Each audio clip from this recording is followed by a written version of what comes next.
World cancer day की बात करें तो अब मेरे साथ डॉक्टर राजपाल सिंह जी मौजूद है बातचीत करने के लिए। इनसे भी बातचीत करते हैं।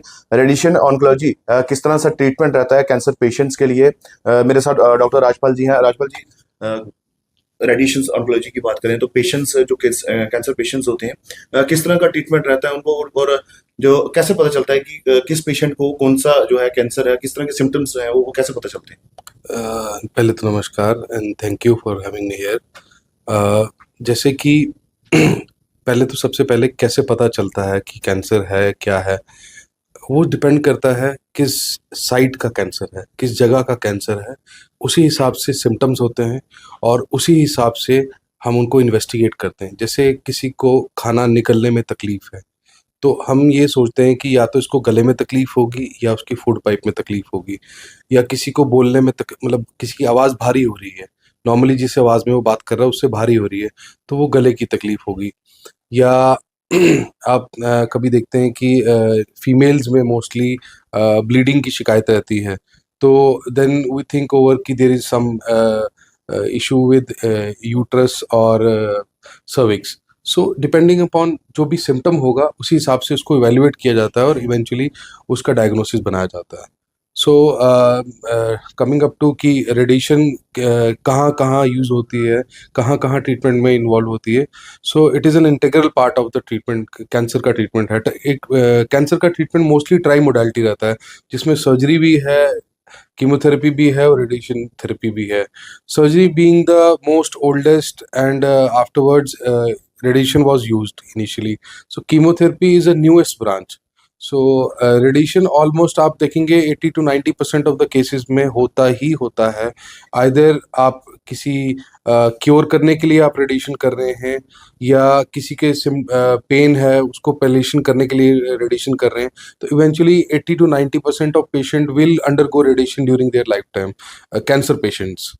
सो ये this is an integral part of the treatment. Sir, radiation therapy की बात करें तो वो किस तरह की थेरेपी होती है उन पेशेंट्स की। सो थेरेपी बेसिकली आप, कुछ लोग साइकिल्स बोलते हैं, कुछ लोग थेरेपीज बोलते हैं।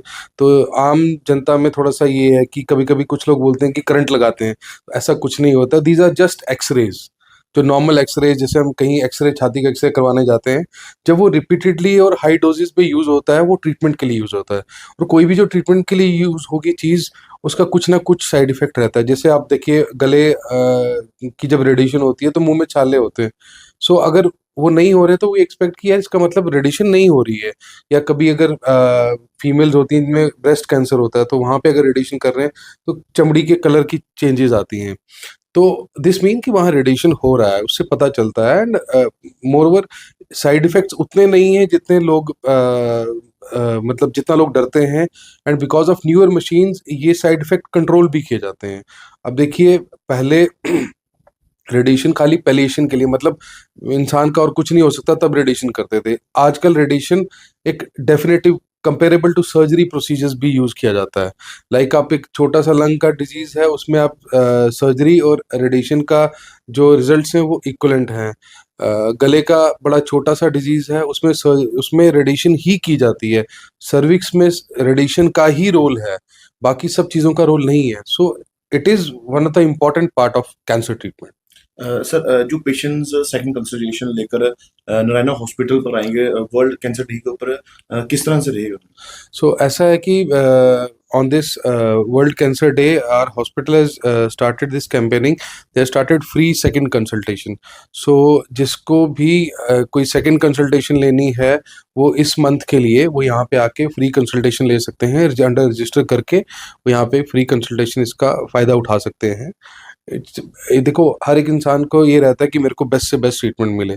सो अगर आप किसी से ट्रीटमेंट ले रहे हैं, आप सेटिस्फाइड नहीं हैं, आप किसी और को भी दिखाना चाहते हैं, दैट्स नॉट एन इशू, क्योंकि इट इज़ इवेंचुअली आपको एक बेस्ट ट्रीटमेंट लेना है। ठीक है ना। तो जब आप कहीं जाते हैं, कुछ शॉपिंग करने जाते हैं, तो ऐसा नहीं है कि जो पहली चीज़ मिली वो उठा के आप ले लेते हैं। सो आपको थोड़ा खुले माइंड से ये सोचना है कि आपके लिए बेस्ट क्या है। सर, जो फ्री कंसल्टेशन है ये खाली कल के दिन के लिए है या पूरे मंथ के नहीं, लिए। हमने इसको कंटिन्यू किया है for a month, for this month. तो it will be continued till this month only. 4 फरवरी से लेके 4 मार्च तक। जी जी जी।